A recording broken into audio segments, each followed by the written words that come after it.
Let's paint some retro Night Lords. Okay, so the goal of this project is to paint a Night Lord quickly and easily, in a scheme similar to that of the old Rogue Trader era artwork. There are some here, and some more here, and also a miniature here. And I forgot to put my light on. What a massive difference that made. Let's get cracking, shall we? Hello, I'm Marcel. And I'm Mrs. Snakeworks. We begin by priming a Space Marine black. We used an aerosol for this, but you could use a brush if you like. Although brush priming is possible, it does take forever. So I always recommend using the old rattle can. Just don't get carried away and start graffitiing the walls.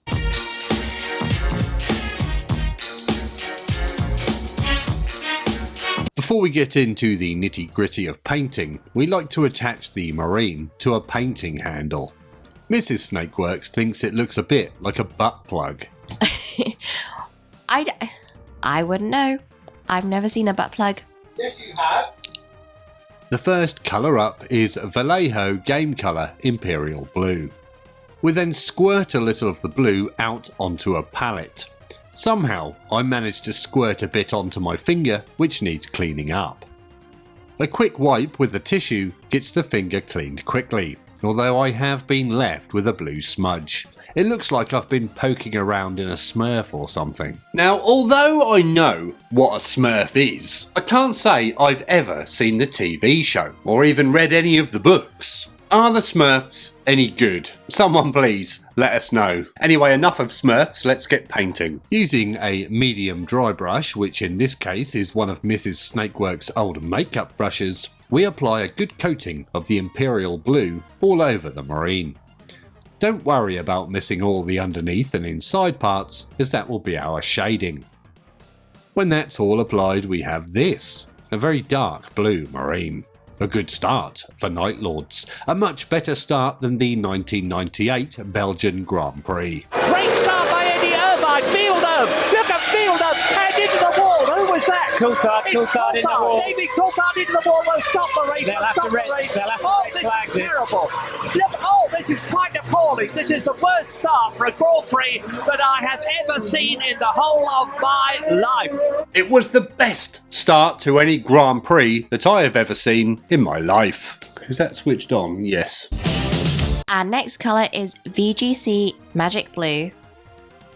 Again with our dry brush, we dry brush the entire marine, but this time try our best to concentrate on the edges and upper surfaces where we think the light would hit. We ignore obvious areas like underneath the legs, crotch and arms.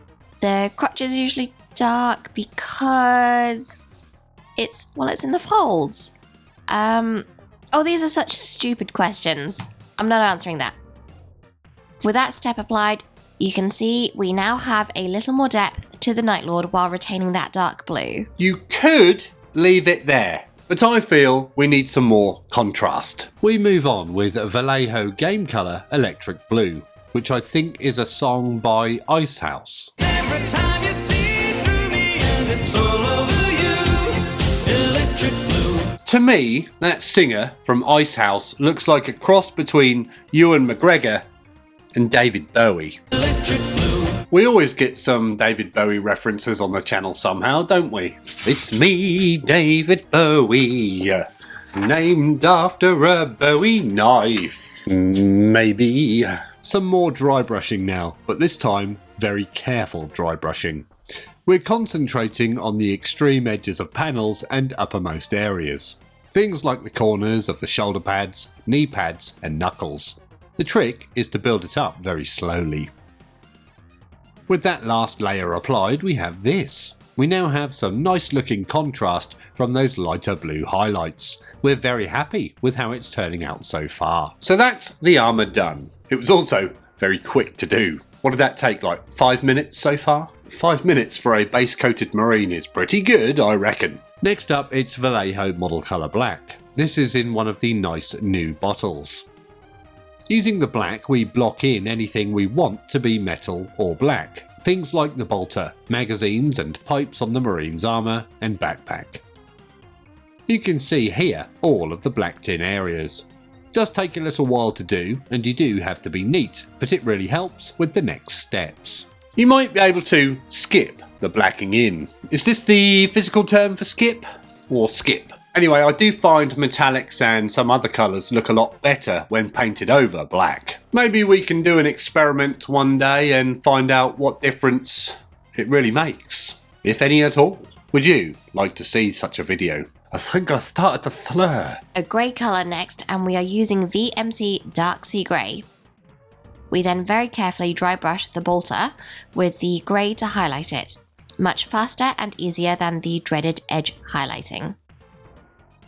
Here you can see the bolter dry brushed grey. There is, however, a mistake.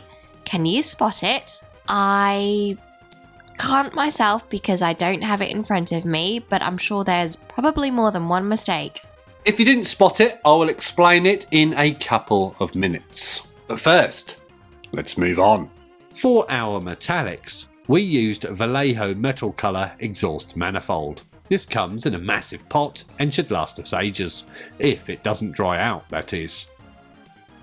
Using this metal, we then paint all of the metal areas on the marine, the bolter, the magazine, the pipes and the chain blade teeth. There's probably more parts, but I forgot them. Here we can see the marine with all the metal bits painted. That's almost all of the base coating done already. Sometimes it's hard to work out if an area should be metallic or not, and sometimes I spend ages trying to decide. It's times like this when it's best to have a little look at the box art. I went to grab the box for the box art and then realised I don't have a box with any box art on. Next we make a thinned Nuln oil wash mix by mixing in a little Lahmian medium. I don't think it really needed it though, looking back. We then applied the Nuln oil wash to all of the metal areas to act as shading. Sadly, the mistake from the bolter dry brushing was bothering me, so I also washed the bolter casing. I then realised this messed things up even more, so we need to go back. Okay then, so the mistake. I used a dirty brush when I was dry brushing the bolter. So it left a blue tint in with that grey. It tinted the grey blue, I think is the term I was trying to go for there. I did try and fix it with that Nuln oil wash, but it didn't really work, just made the bolter casing look messy. So we repainted and re-highlighted the bolter. We now have a clean grey instead of a horrid blue tint. We then move on to VMA Chrome, which is a nice bright metal colour. Using the chrome, we then pick out a few choice highlights on the Ashes metals from before. We also used it to repaint the metal areas on the bolter, which also in turn needed shading with the previous wash mix. Anyway, that left us with this. With the mistakes corrected, we can move on. Now we did want to use Avalanche Sunset for our yellow base, but you can see it's all dried up. Remind me to buy a new pot. You can also see my balls in there that I usually use to stir my paint. Plan B will be the pink to yellow method. We mix in a little white to the pink to lighten it a bit. With our light pink mix, we paint some hazard stripes on the chain blade. For some reason it looks white in this shot, but it is pink, I promise. Here's what the stripes look like in base pink. If you wanted, you could have pink hazard stripes, but I don't think I've seen that before. Apart from yellow and black, I think I've only ever seen red and white hazard stripes. Are there any others? I like those brown and blue ones, boy. We then pull out our pot of magic, Imperial Fists yellow contrast paint. Using the contrast, we then apply it to the pink parts on the chain blade. This tints them yellow. You can see here the chain blade with its all new yellow hazard stripes. I think it looks much better now. A tip when using contrast paint is to remove a lot of it from your brush. You don't want it seeping everywhere into the cracks like a wash. It works pretty much like a glaze. I suppose it is just easy mode glazing. Recently, Snakeworks Jr. and I took a trip to Finland with the rest of the family.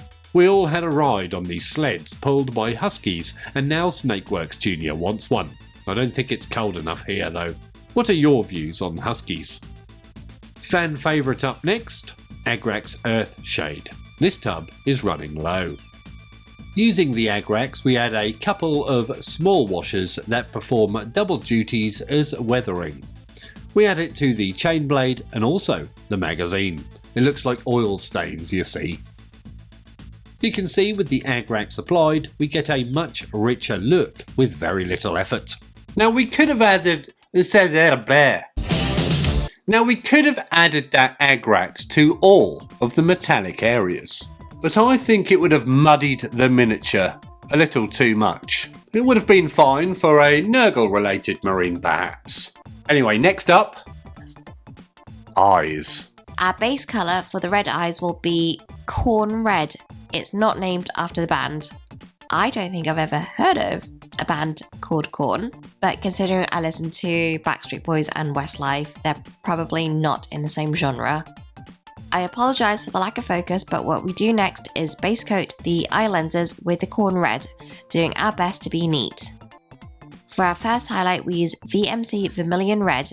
Apparently it has something to do with worms. Well, I thought vermilion was the dip in the middle of your lips, but that's got nothing to do with worms. So they're probably completely unrelated. So in summary, I have no idea what vermilion means. We then use a small brush and our steadiest hand to highlight the front and lower parts of the eyes with the Vermilion Red. It's not easy, so take your time. The next highlight colour is VMC Orange Red. I find the Vallejo Orange Red a little too muted, a bit dirty. So if you can recommend a nice colourful orange, please let me know in the comments below, please. Again, out of focus, we do a highlight towards the front of the eyes with the orange. Our final highlight colour is white. My fat hand got in the way, but what we're doing is dotting the back corner of the eye with the white to simulate a reflection. Here, you can see those eyes finished. You could take them a step further and use a gloss varnish on them, but I feel they look good enough. Also, I should have probably used a yellow in there perhaps, for a final highlight step on those eyes before the white. It would have added a little more contrast and punch. But we live and learn, hey? Next up, decals, transfers. Speaking of gloss varnish, we have some up now. I really should have just done the eyes with it. Shall we pretend we did? We give the area we want to apply the decal to a coat of the gloss varnish, in this case, the shoulder pad. These are the lovely retro Night Lords custom decals I had made. I think they look really cool. They're bats. We then apply the decal to the shoulder pad using our special patented decal application technique. We made a whole video on applying transfers, which you can see here. Or is it here? To seal the decals in again, we go with the gloss varnish. We apply a nice coat of the varnish to make sure we don't miss a thing. You then have to wait 15 years for the gloss varnish to dry, which can be hard to tell when it is dry because it always looks wet. You can use your finger to poke it and test, but fingering wet things can sometimes create a bit of a mess. The world's best matte varnish up next, Winsor & Newton Galleria. I like it as it's actually matte, unlike a lot of other so-called matte varnishes from other brands. We apply a couple of thin, watered-down coats of the matte varnish. It does work best with an airbrush, but we only had one shoulder pad to do, so bugger it, let's use a brush. And for some reason we now have a couple of ice cream tubs. I don't think this clip is supposed to be here. Here are the results of the matte varnish on the pad. We think it's come out rather well. It's important when you're varnishing to apply it to the whole panel. This will prevent any lines, rings or coffee staining, as I believe they call it. Next up, the base. The first basing colour is VMC Medium Grey. Using a dry brush, we then dry brush the entire base texture with a grey. It doesn't matter if you overcook it, the next steps will take care of it. You can see here Marcel overcooked it in the centre and basically just painted it grey. Silly Billy. There's always a way to fix a mistake. The easiest way is to just ignore it. But in this case, the next step, or steps, will clean it up. Our next colour is Gandalf. Gandalf the White. or in this case, Vallejo model colour white. We then dry brush the base again with the white, but being a lot gentler this time, with a lot less paint on the brush. It's hard to explain, but it does make more sense when you're doing it. Here's the white applied to the base. You can still see the grey patch in the middle. Now looking back at this, I feel we could have added a little more white to that base texture in the end. Push that contrast a little more. Back to the Nuln Oil now, one of many hobbyists' favourite ever paints. Using the Nuln Oil, we apply a good slathering to the base. This adds more shadows and blends the previous steps together, like the failure with the grey patch. As it's quite thick, we will have to wait quite a while for the Nuln Oil to dry. We decided this would be an excellent time to have some lunch. Other times... Hello? Hello, Dick Tracy? Dick Tracy? Other times we might just leave it overnight, to be sure. Now, if you would like to discuss paint drying times, or anything else hobby related, then please feel free to come along and join us on our friendly Discord server, which is not behind a paywall. We've got a link in the description below somewhere, and I'll put one up here for you. We look forward to chatting to you there. After a while, the Nuln Oil has dried and we can move on. We then return to our white, Vallejo model colour white in this instance. We then re-dry brush the base with the white, which brings back some of the contrast we lost when applying so much of the black wash. And this is what we're left with, a nice high contrast textured base. We do, however, have one more thing to do to finish the Night Lord off. It's time for some rimming. For the best rimming experience, I recommend using black. Sometimes people say brown, but black is always better. We use scale 75 black as it's nice and matte. After thinning with some water, we commence rimming the Night Lord. To get a nice smooth finish, we apply 2 or sometimes even 3 thin coats. We like nice smooth rims on our marines. Nobody likes to see rough rims, do they? The Rough Riders have rough rims. While we put a big pile of used paints away, I just want to give a massive loving shout out to all of our channel members and Patreons.